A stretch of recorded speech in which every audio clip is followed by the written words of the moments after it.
наредните 15 на минути со нас е подпредседателот на владата задолжен за европски интеграции, не знам кои се сега, какви се, дали ги има, треба да видиме за европски прашања. За европски прашања, тоа подобро делува од колку интеграции, оти ова се е прашалници. Вклучува и европеизација. Вклучува и европеизација.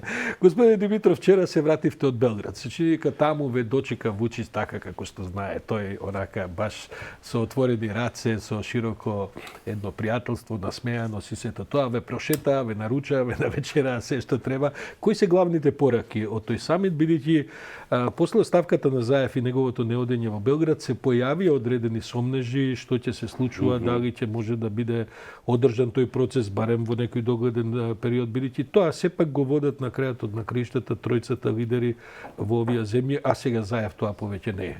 Како поминавте во Белград? Главната порака зашто бев таму е меѓу другото токму тоа. Иницијативата да не биде само на тројца луѓе, тие се лидери, меѓутоа се исто така тројца индивидуи, да биде, да дадеме дека сигнал дека од македонска перспектива ние сме таму да останеме како држава, како влада. Беше мое прво искуство дали во овој формат, Отворен Балкан, морам да кажем дека беше многу корисно. Оти, нели, особено на почетокот, малку изгледаше, критичарите велеа ова како повеќе шоу да е, отколку месо, нели, отколку суштина. Средбата со компаниите од трите држави. Имаше компании и од 6 држави во делот на IT, како дигитализацијата да помогне во регионалната соработка. Беше многу конкретна, многу искрена, многу отворена. Јас кажав и вчера и јавно, иницијативата е европска, бидејќи ако соработуваме, меѓу другото Европа и така почнала. Не почнала со создавање на Европска унија. Почнала со економските теми. Да создаде солидарност и соработка. Челик. Што е право, поминаа 30 години од можностите за соработки, белки не сме баш на после Втората светска војна на Европа, кога почнаа Франција и Германија да соработуваат. Предпоставам дека, ако ништо друго, барем неофицијално бевте обсипан со прашања за тоа што се случува во Македонија, како ќе се продолжи така натаму. Дадоа изјави и Вучич и Рама. Вучич рече дека падот на Заев е резултати на блокираниот европски процес. Во сличен тон мислам дека и Рама даде некакви изјави. Што разговаравте на маргините, бидејќи тоа се разбира не е главната тема за која бевте отиде? Какви се реакциите на нашите балкански партнери во Отворен Балкан? Видете, таму малку поинаков поглед има кон, да речеме, шансите европската интеграција да се врати, да профункционира. И од прилика мислењето е, сега ние не можеме да чекаме и ништо да не правиме, додека ова не се среди, не знаеме кога ќе се среди. На ова мислите на блокираноста? На недовербата кон ЕУ, на невозможноста да почне процесот. Србија последното поглавје го има отворено декември 2019. Пред 2 години. Црна Гора јуни 2020. Регионот е таков како што е, во таква една ситуација не баш до крај предвидлива. Европа исто така, Европската унија. Така што, од прилика расположението таму е дајте ние да видиме што можеме да направиме. Да си подобриме позициите, да го направиме регионот поатрактивен за инвестиции, да тргуваме повеќе, да пркнеме повеќе. Тоа е отприлика логиката таму, атмосферата. Имавме една заедничка изјава во однос на како порака политичка кон Европската унија, каде меѓу другото се вели дека за жал ние сме најдобар пример, нашата Македонија, Северна Македонија, за изневерени очекувања и неисполнети ветување. И мислам дека е тоа корисно регионот да се солидаризира сега со нашата приказна, да испратиме еден таков сигнал. Се направи чекор кон институционализација на оваа соработка и едни конкретни планови за да можеме да соопштиме неколку, да речеме, помали или средни победи пред средбата конкретно декември во Тирана. Се констатираше и застој повторен на границите. Зошто е тоа така? Што заклучивте во разговорите? Повторно не тече тоа како што требаше да тече со Компаниите рекоа проточност. сликата е нешто подобра, ама е далеку од Тоа што би тоа што требало сакаме да го видиме. Имаше една македонска компанија која вели ние увезуваме брашно од Србија. Имаме потврда дека брашното е добро од српска лабораторија и од нивната агенција за храна и така натаму како се вика. Ама мораме и дома да обезбедиме. Тоа не кошта околу 3 недели. Од брашното правиме колачи, ги извезуваме во Србија, имаме потврда од македонската агенција, чекаме 3 недели, српската агенција да Поминав даде. рокот на колачи. И тука имаше нели малку со кога се чека млекото од петок до понеделник, па ќе стане јогурт. Некој спомна и практично од политичка волја до закони и договори оваа општа болест што си ја имаме на Балканот, која што се вика болеста на имплементација, тука сака повеќе притисок и затоа се зборуваше за совет за имплементација и договоривме на овие надлежни институции барем за оваа мака, во следниве неколку дена да ги споиме, да видиме каде е проблемот за да профункционира таа работа. Ако може сега за политикава околу Европската унија и така натаму. Чекаме да видиме што ќе се случи во декември. Заев повеќе нема ни да биде на функција. Се пошегував ќе меша Ајвар веројатно во Струмица, бидејќи дата будат работите. Ќе биде некоја нова влада со нов премиер. Мали се очекувањата од попуштање од страна на Софија, но растечки е притисокот. Дури ако не се лажам, мислам дека и во Софија зрее едно сознание дека откако веќе придонесува за падот на Заев, дека тоа на нив нема да им користи на среден и на долг рок. И кога веќе го поставам тоа прашање, кога ќе помине декември, ако ништо не се случи, сметате ли дека и Албанија има право веќе да поработи на својата иднина од која ќе сака да се откачи од овој камен околу ногата што се вика Северна Македонија, кој што и тежи пак во нејзиниот европски пат? Тешки прашања. Па знам, ама тоа се Поставувате суштински рано така. со бајлечки. Па се, така е. Тешка ни е ситуацијата. Ние во однос на ова со декември, надежи и така натаму, толку пати сме разочарани што јас би бил крајно внимателен да подкренувам надеж. Некакви очекувања. Факт е дека притисокот расте. Факт е дека таа блокада не е само блокада на нашата европска иднина, туку е блокада и на политиките на ЕУ, на Балканот. Пораката се шири, разочарувањето не е само кај нас, туку е во сите главни градови во 6 држави во регионот и придонесува кон оваа атмосфера дека ова сепак не е реално. И трето, таа блокада, сакале или неќеле, е блокада и на македонско-бугарското пријателство. Тоа секако се разбира. Тоа се чувствува, се гледа во анкетите и така натаму, на долг рок тоа ќе биде страшно. Едно оддалечување, веројатно неповратно. Сега има многу непознати. Кој ќе победи таму? Како ќе изгледа идната бугарска влада? Инаку, политичкиот резон, логиката, долгорочните цели велат, треба да се седне, да се најде достоинствен излез од оваа работа, тоа ќе биде добро за сите. Се согласувате ли пред да преидеме на она што ја праша за Албанија, се согласувате ли дека Бугарија како да го смали сега опсегот фронтот на прашања кои сака да ги разрешува, бидејќи беше оптегнат од Тито и Втора светска војна до не знам што, до свемир и летање, овие кажете и у вселена. Сега е сведено... Тоа е позитивната интерпретација. Добро.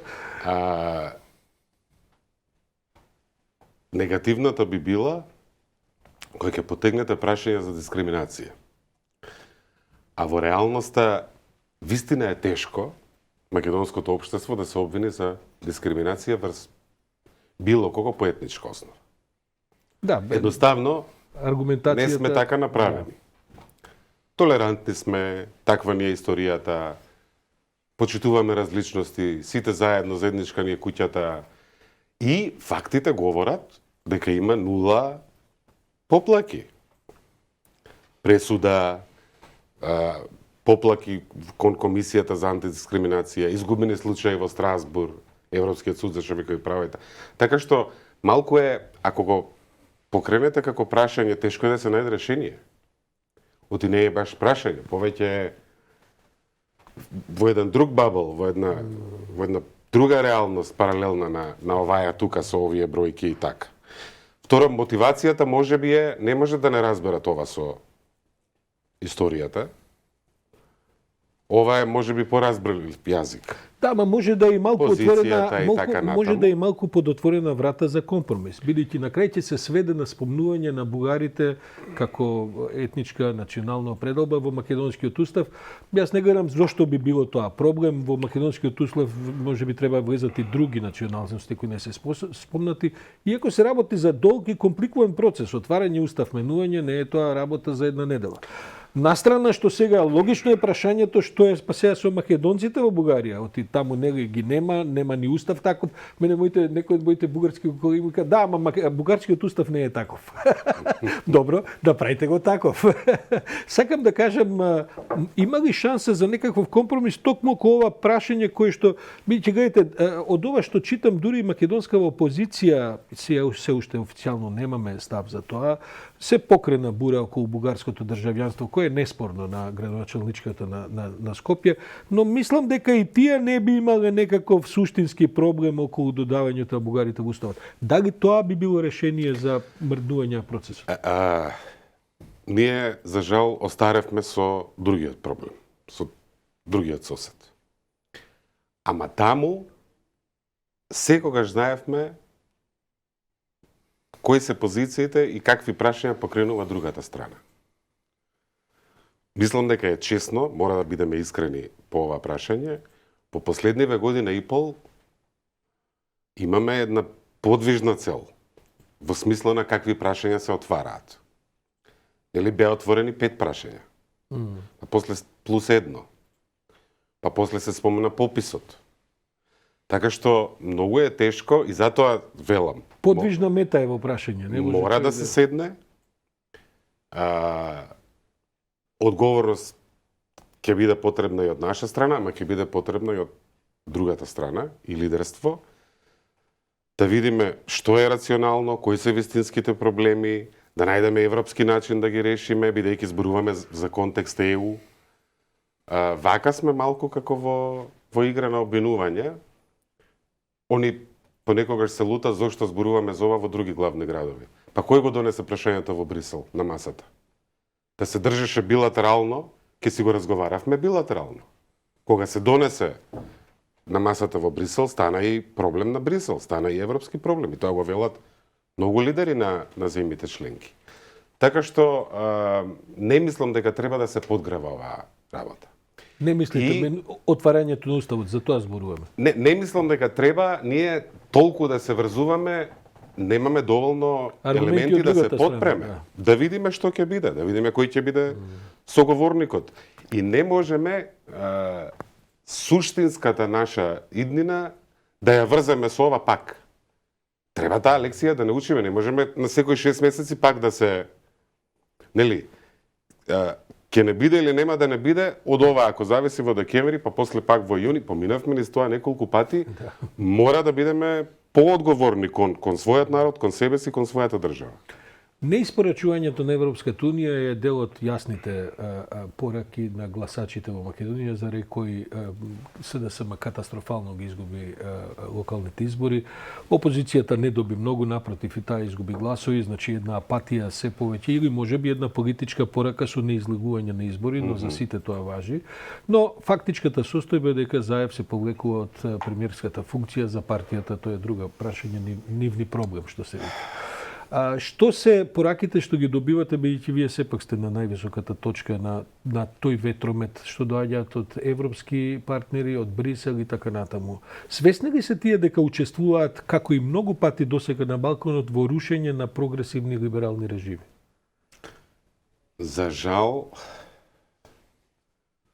мислам, за жал, точно е, факт е тоа дека дел од овој исход соодговорност има и Европа. И тоа кога велам Европа, пред се мислам на Бугарија. Да не бидам погрешно свратен, има многу домашни задачи заради кои се Второ, изборите. затоа викам дел, Да. пораката од граѓаните мора поинаку и мора подобро. Мојот круг вели повеќе мерит, помалку клиентелизам, повеќе ред и правда, помалку партија и партизација, поголема борба против корупцијата, повидлива борба против корупцијата. Моите пораките од надвор се после се ова што го направивте, ќе биде катастрофално ако се смени компасот. Значи, бараат, очекуваат, се надеваат да продолжи проевропската политика, да продолжиме со работа дома. Јасно им е дека се дел од контекстот на целиот карамбол, условно кажано. Да продолжат политиките проевропски, евроатлански, борба против корупција, владење на право и така натаму. Не до крај, чесен да бидам, разбираат зошто ставивме равенство меѓу локални избори и владата. Од таа пракса не е баш честа и во многу постари и поголеми демократии од нашата. И така и постои известно ниво на загриженост дали ќе се држи овде компасот. Сега да ве прашам сосема директно и за најголемата внатрешна политичка тема. Прво, останувате ли на истата позиција во новата влада? Дали се разговара воопшто за решафл, за некакви промени на министри? Бидејќи јас излегов со теза дека е бесмислено заев да си замине да останат истите луѓе со истата платформа и така натаму, само njega нема, што викате така натаму.